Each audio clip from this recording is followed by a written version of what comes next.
the timeless throne, the king who wrote history. In a land where the threads of time were woven into the very fabric of reality, there was a kingdom unlike any other. This was the Kingdom of Chronos, ruled by a wise and enigmatic monarch known only as the King of History Time. The king was no ordinary ruler. His crown was not made of gold or jewels, but of ancient scrolls and relics from times long past. His throne, carved from the oldest tree in the world, stood at the center of the great library of ages, a vast repository of knowledge that contained the history of every civilization that had ever existed. The king had a unique gift. He could traverse the timeline of any event, witnessing the rise and fall of empires, the birth of legends, and the quiet moments that shaped the destinies of millions. He was a guardian of history, ensuring that the lessons of the past were never forgotten. Yet, despite his immense power, the king was a lonely figure.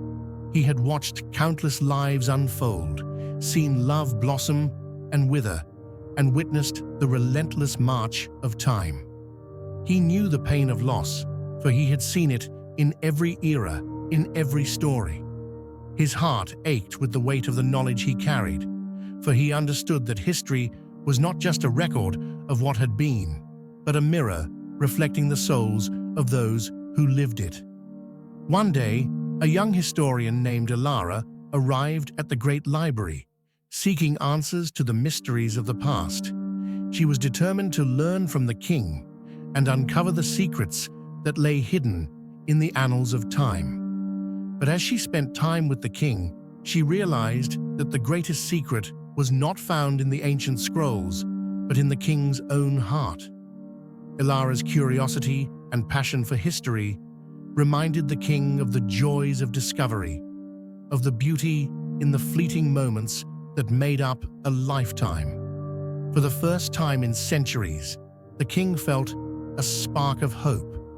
He began to share his knowledge with Elara, guiding her through the epochs of history, and in doing so, he found a companion who understood the burden he carried.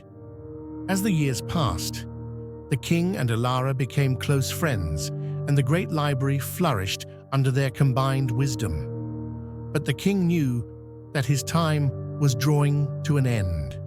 The burden of history was too great for any one person to bear forever.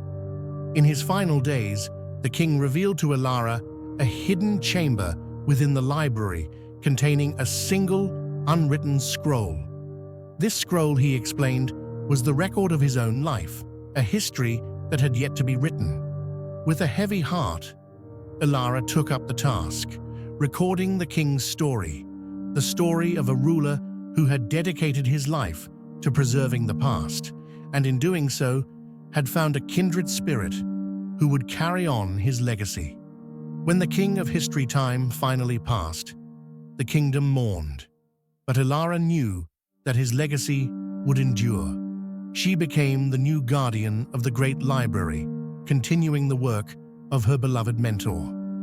And so, the king of history time became a part of the history he had so diligently preserved, his story living on in the hearts of those who would learn from the past.